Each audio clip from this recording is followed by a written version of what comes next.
Mesdames et Seigneurs, nous vous saluons de partout où vous allez nous suivre. Nous sommes en train de continuer notre enseignement sur la maturité de l'Église. Combien c'est très important pour nous de vous présenter ces messages, suivant que le Seigneur est en train de nous inspirer à chaque séance que nous nous présentons devant vous. Si cela ne vous dérange pas, pour ceux qui sont en train de conduire, je vous prierai simplement de garder un peu de silence pour que nous puissions prier avant de commencer cet enseignement. Tendre Père, nous te disons merci et nous prions qu'en ce tendre et précieux moment, que tu touches le cœur de quelqu'un. Combien avons-nous soif, combien nous désirons tant de recevoir dans nos cœurs et d'expérimenter la croissance dans la vie chrétienne. Je prie que par ton esprit, que tu touches la vie de quelqu'un et que tu l'accompagnes pendant son parcours. Que ton Saint-Nom soit béni à jamais. Ainsi nous disons Amen. La fois passée, nous étions en train de parler du deuxième point concernant la manifestation du Fils de l'homme. Le premier point, c'était l'humilité et le deuxième point, c'était la rédemption. Nous étions en train de parler de la rédemption qui est le rachat.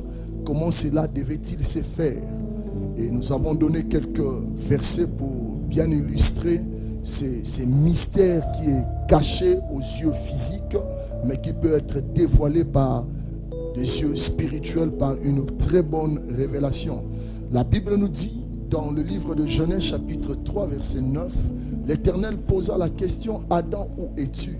C'est là où nous avons compris que Adam était perdu, et lorsque le Fils de l'homme est venu, la Bible nous dit il est venu pour chercher ceux qui étaient perdus. Cela est une base pour nous. Et nous avons expliqué la fois passée également qu'est-ce qui était perdu, parce que quand la personne est perdue, suivant Luc chapitre 15 verset 32, cette parabole de l'enfant prodigue, la Bible nous dit que lorsque le père a parlé avec le frère de l'enfant prodigue, il lui a dit clairement ce qui suit. Si vous pouvez prendre, nous pouvons prendre nos Bibles et nous allons les relire encore ces versets. Luc chapitre 15 verset 32, la Bible nous dit ceci: mais il fallait bien s'égayer et se réjouir, parce que ton frère que voici était mort. On est en train de parler de quelqu'un qui était mort, mais il est vivant, parce qu'on le présente. Ton frère que voici, et qu'il est revenu à la vie parce qu'il était perdu et il est retrouvé. Donc il était perdu. Être perdu dans la Bible, c'est traduit aussi par la mort. Adam était perdu, raison pour laquelle Dieu pouvait poser la question dans le jardin d'Éden: Adam, où es-tu? Et c'est là que nous avons compris, mais qu'est-ce qui était réellement mort en Adam? Nous avons fait quelques démarches en prenant le livre de 1 Thessaloniciens chapitre 5 verset 23, là où nous avons compris que l'être tout entier était composé de l'esprit, de l'âme et du corps. Et lorsque nous réalisons encore les textes, le Père présente l'enfant prodigue comme ton frère que voici. Donc ce n'était pas un cadavre qu'on présentait. Donc nous mettons déjà le côté, l'hypothèse suivant laquelle c'est le corps qui est mort, parce que ce n'était pas un cadavre, c'était quelqu'un qui était vivant. Et il en va de même aussi lorsque nous lisons la Bible après Genèse 3 verset 9, nous nous rendons compte que Adam n'était pas mort physiquement, il était encore vivant parce qu'il a eu même des enfants. C'est qu'est-ce qui était réellement mort? Et nous avons compris que en écartant l'aspect matériel qui était le corps, nous devons aller plus creuser dans l'aspect spirituel ou l'aspect invisible. Qu'est-ce qui était mort? C'était quelque chose d'invisible. Et dans l'être tout entier, lorsque nous mettons de côté l'aspect matériel, qui est l'aspect physique, il y a deux aspects qu'on ne sait pas voir à l'œil nu. C'est l'âme et l'esprit. Mais était-ce l'âme qui était mort, ou bien c'était l'esprit qui était mort? C'est là que nous avons associé à cela par rapport à notre étude Genèse chapitre 2 verset 7 que lorsque Dieu a créé l'homme, il a pris la poussière de la terre, il a soufflé un souffle de vie dans les narines de l'homme et l'homme devint une âme vivante. L'homme est devenu une âme vivante. La partie divine qui a été associée à cette partie corporelle, partie physique qui est le corps, c'était l'esprit. Donc quand Dieu a créé l'homme, par l'esprit, l'homme est en contact avec Dieu. Mais le corps permet à l'homme d'être en contact avec la nature, le monde qu'il est. Et par là, j'aimerais ouvrir un peu une parenthèse pour nous dire ce qui est important dans nos vies, ce n'est pas le corps. Nous pouvons manger, nous pouvons boire, nous pouvons vivre, nous pouvons mener une vie où tout le monde peut nous voir avec une bonne santé. Mais l'enfant prodigue peut-être Sipo, tu vas me dire qu'il était en train de manger les aliments qui étaient destinés au porc. Peut-être que sa santé n'était pas trop bonne. Mais Adam, par contre, avait été encore en bonne santé. Il pouvait se promener. Il était encore vivant physiquement. Il avait la vie naturelle. Mais il y a un problème. Tu peux avoir tout ce que tu as. Tu peux être tout ce que les gens peuvent qualifier. Tu peux être applaudi. Tu peux recevoir des éloges dans ce monde par rapport à ta santé, par rapport à ta forme physique. Mais je t'en prie, ce n'est pas ça l'idéal pour la vie. Cette forme que tu es en train de t'enchérir finira un jour par rentrer à la poussière. Parce que c'est de la poussière qu'elle a été tirée. Et ça, ce n'est pas le choix de Dieu. C'est ce qu'il y a à l'intérieur. C'est ce que Dieu est en train de poursuivre. C'est ce que Dieu pose la question. Mais Adam, où es-tu? Adam était perdu. Dieu est à la recherche. Et qu'est-ce qui était perdu? C'est ce qui est mort. Qu'est-ce qui est mort? Nous comprenons en lisant Genèse. Prenons Genèse chapitre 3. Nous allons lire le verset 9. Genèse 3, verset 9. La Bible nous dit ceci. Mais l'Éternel Dieu appela l'homme et lui dit, où es-tu? Il répondit, j'ai entendu ta voix dans le jardin et j'ai eu peur. Le fait que Adam puisse dire à l'Éternel, j'ai eu peur. La peur, est-ce une des expressions du psychique ou du spirituel? Parce qu'il a ressenti la peur au-dedans de lui. C'est là où nous comprenons que la peur ne vient pas de l'esprit. La peur vient plus de l'âme. C'est parmi un des sentiments qui émane d'une composante, d'une des facultés de l'âme qui s'appelle l'émotion. C'est un sentiment de la peur. Donc le fait de ressentir que j'ai eu peur, c'est là qu'une seule hypothèse. Le corps était vivant, l'âme était vivante, mais l'esprit avait un problème. C'est là où nous comprenons que la mort que Dieu a parlé, c'était l'absence de cette communion qui était rompue. Le côté divin qui était dans l'homme a été entaché. Le côté divin qui était en l'homme, qui permettait à l'homme d'être en communion directe avec Dieu, ce côté divin a connu une cassure. L'homme n'était plus spirituellement celui que Dieu avait créé. Et le péché est entré, l'homme est devenu un homme charnel, un homme sans état d'âme. Un homme spirituellement qui ne pouvait plus ressentir le divin, mais un homme que Dieu devait commencer à venir à signaler, Adam, où es-tu? Bien-aimé dans le Seigneur, la chair, ce n'est pas le corps. La Bible ne définit pas la chair comme étant le corps. La Bible définit la chair comme étant l'association entre le corps et l'âme. Parce que nous voyons dans Adam est devenu un homme charnel.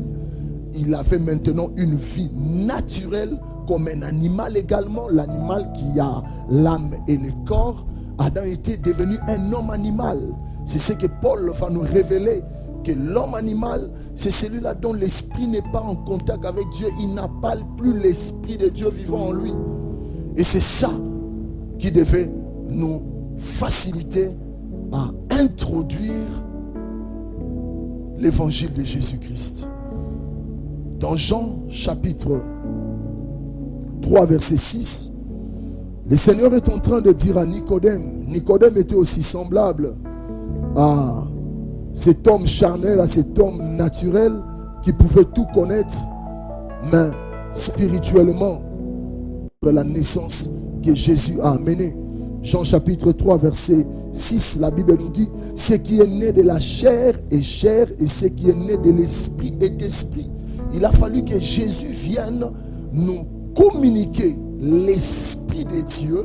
Suivant 1 Corinthiens chapitre 15 verset 45, le premier Adam est devenu une âme vivante. Christ, le dernier Adam, est devenu un esprit vivifiant. C'est la résurrection de Christ. Raison pour laquelle Christ est notre Pâque. C'est par sa résurrection que nous recevons la vie de l'esprit.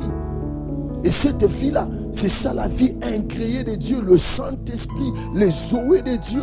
C'est la présence du Saint-Esprit en nous qui nous garantit la vie éternelle. Celui qui a les fils a la vie, ce n'est pas la vie naturelle. Celui qui a les fils en lui a la vie, c'est la vie éternelle. Pour comprendre la rédemption, la type de vie, selon Genèse chapitre 2 verset 7, Genèse chapitre 1 verset 28 et 27 et 28, et puis selon Jean chapitre 1 verset 12 et 13. Celui qui reçoit la parole, elle est devenue une nouvelle créature. Cette personne qui reçoit la parole devient une nouvelle créature. Ceux qui sont nés ni de la volonté, ni de la volonté de la chair, ni de la volonté de l'homme, ni de la volonté du sang. Le sang, c'est ce qui symbolise, qui matérialise la vie de l'âme en nous. Car l'âme est liée au sang. Et lorsque l'Esprit de Dieu n'est pas en nous, nous vivons une vie naturelle. Raison pour laquelle le premier Adam a été créé à partir de la poussière. Dieu a soufflé, a donné l'esprit, et l'homme est devenu une âme vivante. On a donné l'esprit à ces corps qui étaient inertes, à ces corps qui étaient presque un cadavre. On a donné la vie. Mais que faire maintenant pour ceux-là qui sont déjà vivants naturellement? Parce que c'est l'esprit de Dieu qui a rendu le corps tout entier vivant. La vie spirituelle et la vie naturelle. Adam en avait. Mais maintenant, la vie spirituelle est bloquée. Il reste que la vie naturelle. Raison pour laquelle il a fallu que Dieu lui-même puisse prendre les corps afin de venir chercher celui qui avait une vie naturelle déjà dans la perdition. C'est ça le rôle de Christ, qui doit prendre un corps, parce qu'il n'a pas commencé à exister dans le ventre de Marie. Je l'insisterai toujours. Jésus-Christ a existé depuis les temps anciens. La préexistence de Christ est vérifiable, même dans les Saintes Écritures. La Bible le dit dans Michée chapitre 5 verset 2. C'est lui dont l'origine remonte aux temps anciens, au jour de l'éternité. Il a fallu que Christ prenne un corps pour venir prendre contact avec celui qui a reçu naturel. Il devait maintenant recevoir la vie spirituelle de Dieu, afin d'être en communion avec Dieu. Et cet homme-là ne peut être vivant spirituellement que lorsque il reçoit le Seigneur Jésus-Christ. Jésus-Christ est venu donner sa vie. Et lorsque nous les recevons, c'est parfois une folie pour ceux qui périssent, mais une puissance pour ceux qui sont sauvés. Lorsque nous recevons le Fils en nous, c'est alors que notre esprit devient vivant. La Bible parle de deux types de naissance. La première des naissances, c'est la naissance naturelle. La naissance que tout le monde, sans laquelle tu ne peux pas recevoir le Seigneur. On ne reçoit pas le Seigneur une fois qu'on est mort. Raison pour laquelle il rachète le temps, car les jours sont très mauvais. Les jours sont mauvais. On ne peut recevoir le Seigneur que quand on est vivant. La vie que Dieu t'a donnée, ce n'est pas pour les avortements, bien-aimés. La vie que Dieu t'a donnée, ce n'est pas pour la tricherie. La vie que Dieu t'a donnée, ce n'est pas pour décevoir les seigneurs dans le péché. Le péché est venu mettre la séparation entre Dieu et l'homme. Et il a fallu que le divin seul puisse venir communiquer à l'homme cette vie spirituelle. Mais qui devait devenir donner cette vie spirituelle? Ce n'était que celui qui était aussi spirituel, Jésus-Christ. Raison pour laquelle il dira: Père, je viens, tu m'as donné un corps. Tu m'as donné un corps. Il avait pris ce corps afin de remonter toutes les souffrances que tu pouvais endurer. Il a pris ce corps pour te montrer que toutes les maladies qui peuvent ronger ta vie n'ont plus de puissance. Mais il ne s'est pas limité à cela. C'est par sa résurrection. C'est par sa résurrection que notre foi est fondée, notre foi est basée. Le christianisme est basé sur la résurrection des fils de Dieu. Pourquoi c'est lui qui devait venir prendre un corps? Parce que Dieu, dans la divinité, Dieu ne meurt point. Dieu ne meurt jamais. Et Dieu ne peut pas connaître le péché. Dieu ne pêche point. Mais il devait porter les péchés de l'humanité afin de décharger l'humain de la justice de Dieu. Jésus-Christ n'a pas payé le prix au diable, mais il a payé le prix de la justice de Dieu. Et cette justice, c'est Dieu qui respecte sa parole. Il a fallu que Jésus, afin de mourir sur la croix, les dos a été flagellé, ses mains ont été clouées, ses pieds ont été cloués également, bien-aimés, sans anesthésie. Sa tête a été couronnée d'épines. Tout cela, il a enduré toutes ces souffrances. Non, il a pris ta place.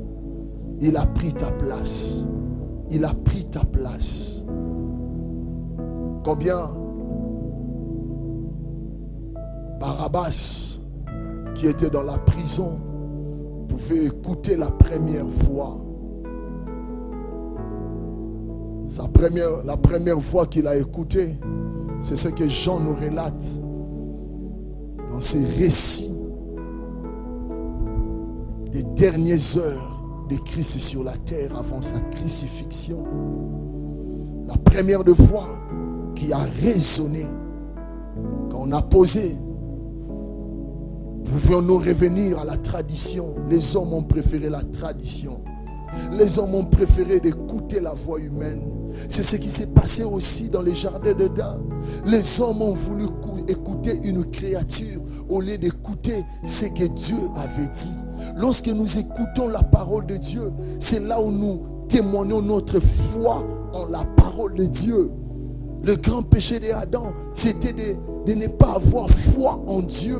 Il a mis de côté ce qu'était la parole de Dieu, mais il a plus écouté une créature.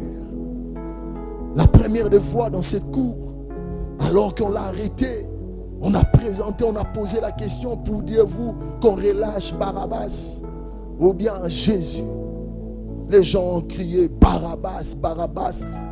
Ça n'engage que moi. J'aimerais nous plonger un peu dans une scène où on voit Barabbas enchaîné, Barabbas dans sa cage de prison. Barabbas qui écoute une voix de la foule qui crie Barabbas, Barabbas. Alors que Barabbas avait aussi écouté peut-être qu'on vient d'arrêter Jésus, lui qui était juste. Barabbas a écouté qu'on appelait son nom. La foule criait Barabbas, Barabbas. Mais il a fallu que la foule puisse crier encore pour la deuxième fois. Si Barabbas a été épargné, il est resté Jésus. Mais Barabbas n'écoutait pas. Barabbas ne s'est limité qu'à écouter la voix, les cris de la foule. Mais Barabbas ne voyait pas ce qui s'est passé. Le deuxième son de la foule était crucifié.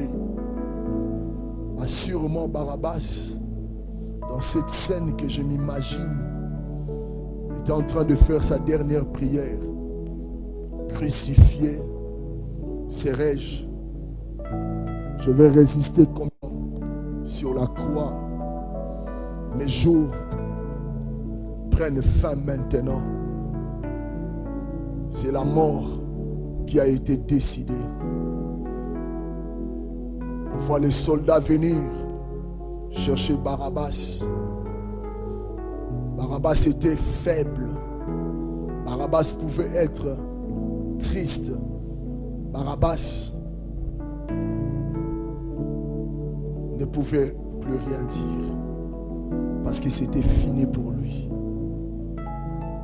Et curieusement, on a pris Barabbas. En sortant, on a commencé d'abord à les délier. Il n'arrivait pas à y croire. On voit les gens sourire à Barabbas. Barabbas. Et on annonça à Barabbas que tu es libre. Mais pourriez-vous m'expliquer qu'est-ce qui est arrivé? Pourquoi cette liberté? On lui dit non. La coutume a été préférée par les sacrificateurs et le peuple. Il y a quelqu'un qui est à ta place. J'aimerais te dire, jusqu'à cette heure que tu écoutes cette parole, jusqu'au moment même que tu es resté écouter cette parole, il continue à prendre ta place.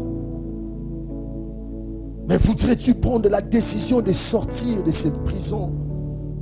Et voudrais-tu prendre la décision de ne plus finir ta vie dans cette cage? Parce qu'il y a quelqu'un qui a déjà pris ta place.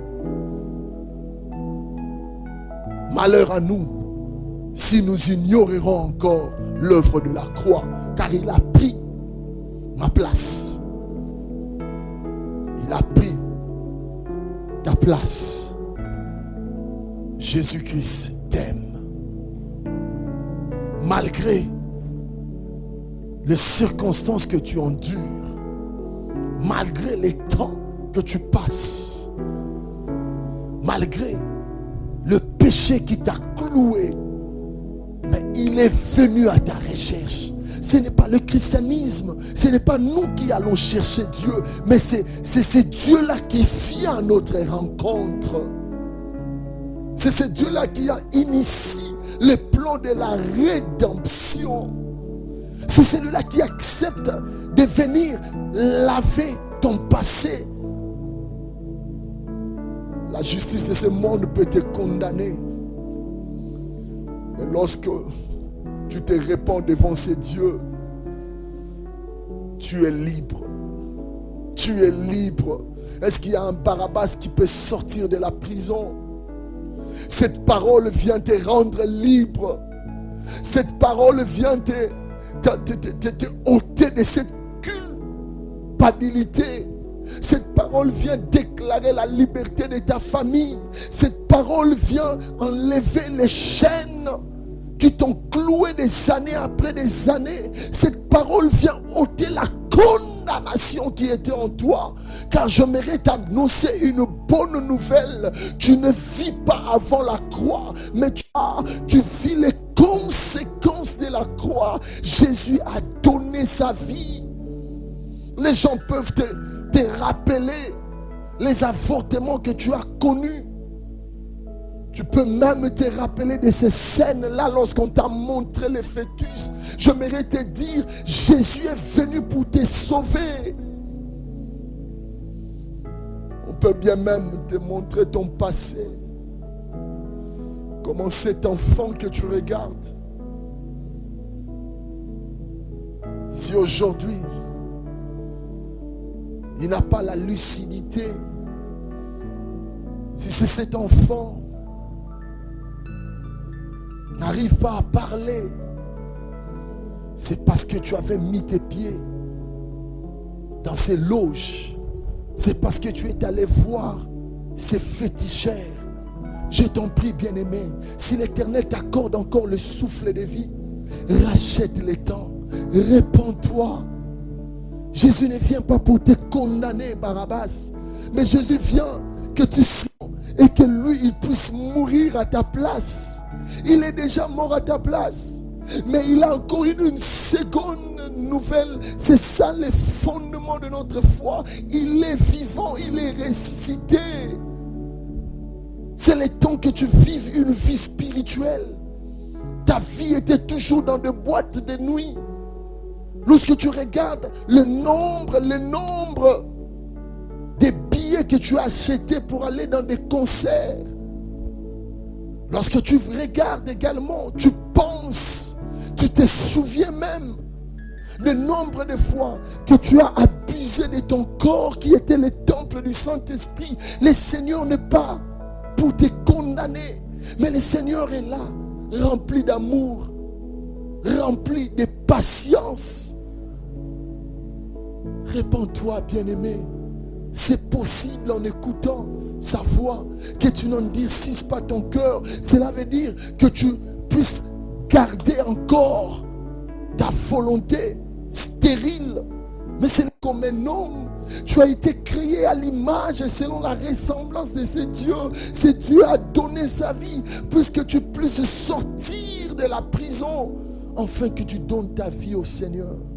Il a déjà pris ta place. La bonne nouvelle que je t'apporte aujourd'hui, c'est de te dire, arrête cette vie de péché. Car il y a quelqu'un qui a porté déjà tous les péchés de ta vie. Tu n'as plus le droit de pécher. Tu as maintenant le droit d'une vie nouvelle. Dieu t'a donné ces corps, non pas pour vivre le péché, mais tu as reçu ces corps pour que tu les reçoives en étant vivant. Pour que tu reçoives le Seigneur tout en étant vivant. Et lorsque nous les recevons, la première des choses qui nous apporte, c'est la paix. C'est ça l'évangile de la résurrection. Que la paix soit avec vous. Que le shalom de Dieu soit avec vous. Le prince de paix est encore là. C'est le temps de la grâce. Car Dieu a tant aimé le monde qu'il a donné son Fils unique, afin que quiconque croit en lui, nous croyons au Fils de Dieu. Et lorsque nous recevons le Fils, la Bible déclare, nous avons la vie. La rédemption vient se positionner comme étant la deuxième naissance que nous connaissons dans cette vie terrestre. La première naissance, c'est ce que je t'ai parlé. C'est la naissance naturelle. Nous tous, nous avons connu, qui a été la conséquence de la volonté de la chair, de la volonté de l'homme. Et tu es né, tu as un sang, tu as la vie naturelle. Mais qu'est-ce qui se passe? Je vais faire un feedback par rapport à une vérité qui est très très importante. Parce que lorsque nous comprenons cette vérité, nous allons également bien assimiler cette leçon de la nouvelle naissance. Cette vérité n'est rien d'autre que la vie charnelle. Nous avons dit que la vie charnelle, c'est la vie naturelle qui est connue de tous. Une vie qui est rendue possible par l'âme et le corps. La chair, c'est l'association entre l'âme et le corps. Nous recevons le Seigneur Jésus-Christ. Nous naissons de nouveau, suivant 1 Corinthiens 5, 17, également à la lumière de l'histoire de Nicodème. Nous avons compris que les choses de l'esprit, ce n'est pas comme la chair. La naissance de la chair, il faut être né de l'union d'un homme et d'une femme. Mais la naissance spirituelle, ce n'est pas la même chose. La naissance spirituelle, c'est de recevoir Jésus-Christ comme Seigneur et Sauveur. Et comment le recevoir? Nous le recevons en déclarant et en croyant suivant Romains chapitre 10, versets 9 et 10.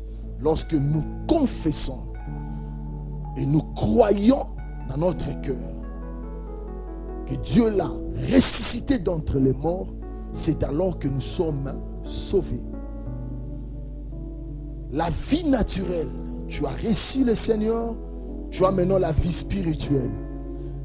Un conseil à ne pas oublier, c'est que nous ne devenons pas charnels. Nous ne devenons pas charnels, mais nous naissons charnels. Comment comprendre cela? Nous allons prendre le livre de Romains chapitre 12, Romains chapitre 12, chapitre 5, pardon, le verset 12, Romains chapitre 5, verset 12, et tu vas également noter Romains chapitre 6, verset 6. Romains chapitre 5, verset 12, la Bible dit ceci: c'est pourquoi, comme par un seul homme, le péché est entré dans le monde, comme par un seul homme, le péché est entré dans le monde, raison pour laquelle le seul homme par qui le péché est entré dans le monde, c'est Adam. Parce que si cela a été révélé à Moïse, c'est pour nous faire comprendre ces textes. Parce qu'aujourd'hui, si nous ignorons cela, eh bien, la nature va nous enseigner. Je vais arriver. Mais continuons d'abord. Par un seul homme, le péché est entré dans le monde, et par le péché, la mort. Et qu'ainsi la mort s'est étendue sur tous les hommes, parce que tous ont péché. Car jusque-là, le péché était dans le monde. Or, le péché n'est pas imputé quand il n'y a point de loi. Le péché est entré. Et c'est par Adam, la sémence de Adam. C'est ce qui a perpétré cette nature du péché. C'est la sémence de Adam qui a perpétré dans toute la création ce qui était péché. Et lorsque le péché a pris place, l'esprit de l'homme n'est plus en communion avec Dieu. L'esprit de l'homme n'est plus en communion avec Dieu. Et puisque cet esprit qui était censé recevoir l'ainsi dit l'Éternel et manifester la foi qui devait être exprimée par notre âme, par la volonté, c'est là où les problèmes ont commencé. La nature de l'âme a changé, mais sa fonction est restée la même. La fonction de l'âme se résume en 3 facultés. La première des facultés, c'est la volonté. La deuxième, c'est l'émotion. Et la troisième, c'est l'intelligence. Mais nous comprenons que du point de vue fonction de l'âme, les choses n'ont pas changé. La fonctionnalité ou le fonctionnement de l'âme est resté sans problème. Mais c'est la nature de l'âme qui a changé. Cette nature a changé parce que l'homme est devenu pécheur. Et lorsque cette âme, cette nature change, c'est ce qu'on appelle les vieils hommes. C'est les vieils hommes qui résident dans notre âme. C'est ce que le livre de Romains chapitre 6, verset 6 nous explique. Romains 6, chapitre 6, verset 6 parle de 3 choses. On parle du corps du péché, on parle du péché et on parle du vieil homme. Le péché, c'est ce qui est à l'extérieur, qui vient comme un tyran envahir nos pensées. Et lorsque nous acceptons ces pensées, directement, nous tombons dans les péchés. C'est ce que Christ dira dans le livre de Matthieu. Il dira quelque chose de très capital. Celui qui pêche, ce n'est pas celui que vous avez attrapé dans l'impudicité. Ce n'est pas celui-là qui pêche. Matthieu chapitre 5, verset 28. Ce n'est pas celui-là qui pêche. Mais celui qui pêche, c'est celui qui a déjà pensé les péchés et qui a consommé ces péchés-là dans ses pensées. Parce qu'il est en train d'essuyer son âme. Et Jérémie, Ézéchiel dira, l'âme qui pêche, c'est celle-là qui mourra. Cette âme qui pêche, c'est celle-là qui mourra. C'est très très important. L'âme qui pêche, c'est celle-là qui mourra. Comprenons ces choses et nous serons richement bénis. Le péché qui vient pour nous tenter vient toujours comme des pensées.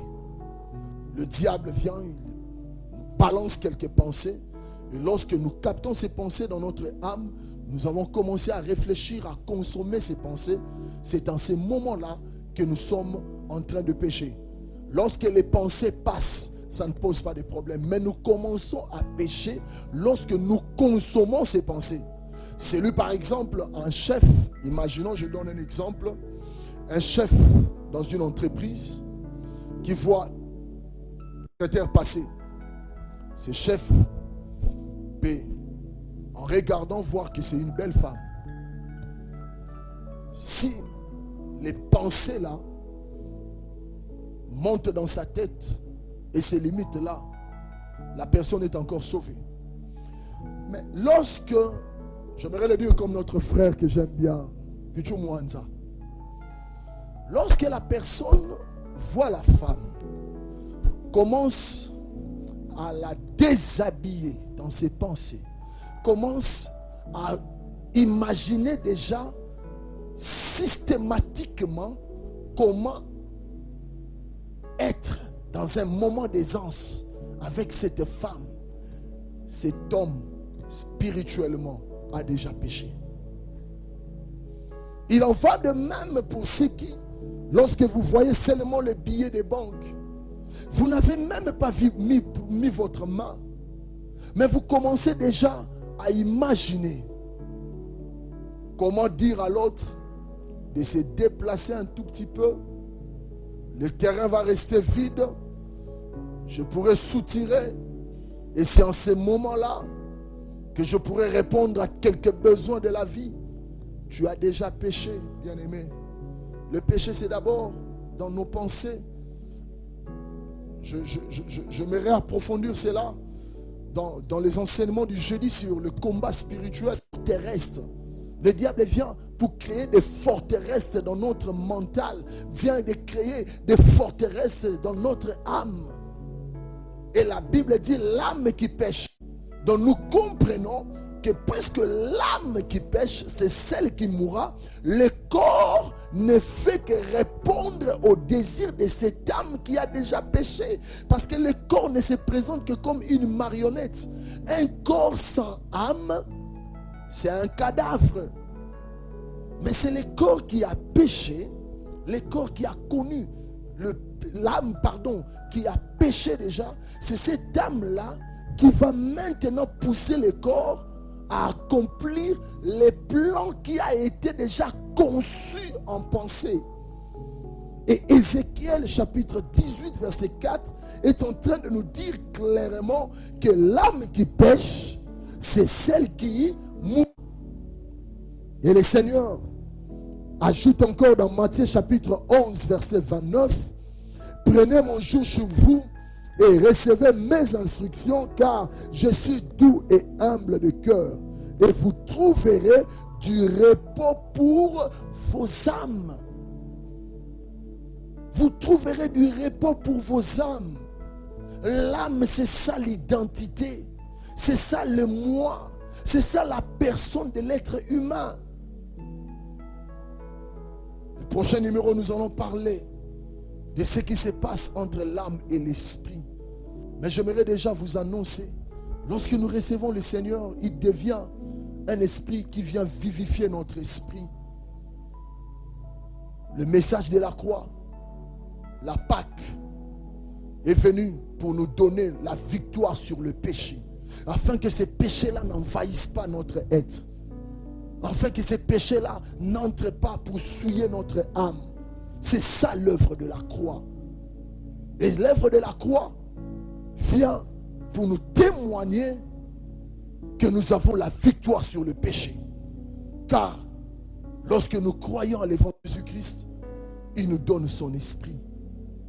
Et c'est ça, le Saint-Esprit qui vient maintenant habiter dans l'esprit de l'homme.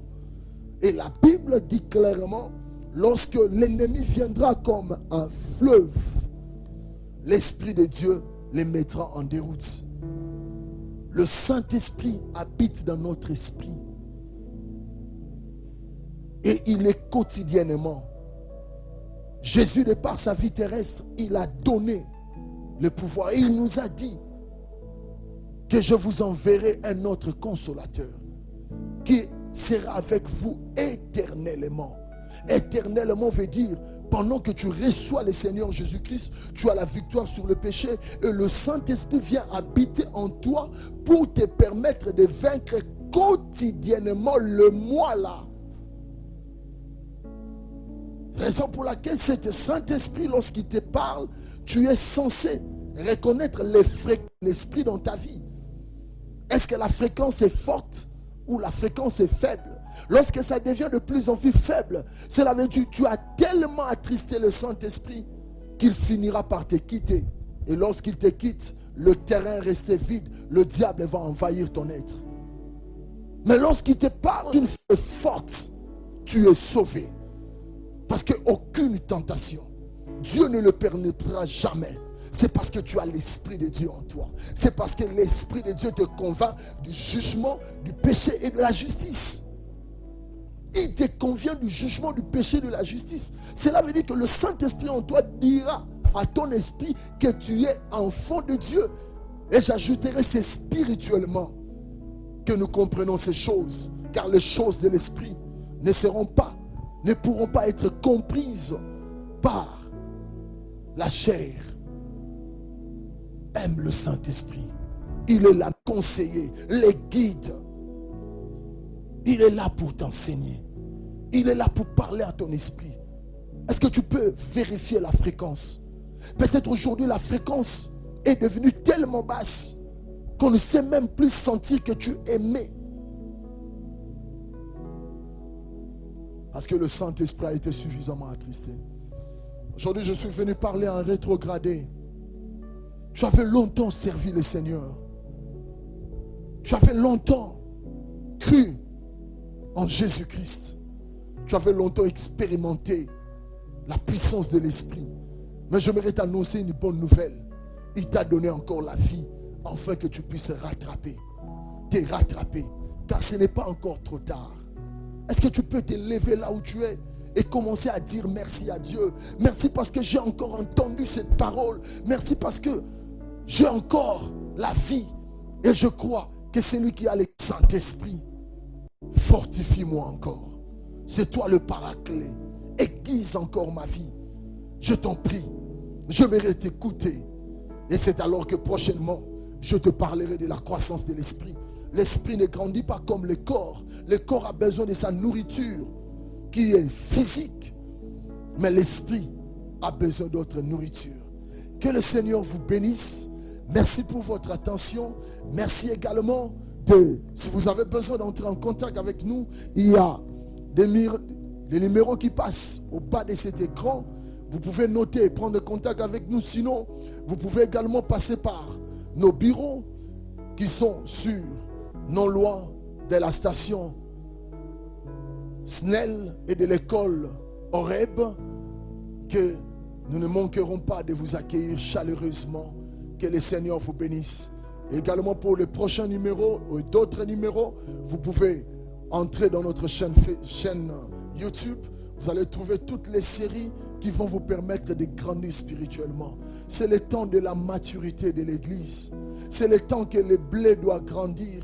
C'est le temps que le blé doit créer la différence avec l'ivraie. Notre seule différence, c'est de dépasser le royaume des ténèbres en croissance. Et cela, c'est possible, car tu es un des candidats qui doit perpétrer la vie de l'esprit, la vie chrétienne dans ton entourage. Que le Seigneur te soutienne. Lève-toi, oublie ta vie passée, car ce n'est que le passé. Il y a encore un avenir, mais tes promesses. Je vous dis bye bye au prochain numéro.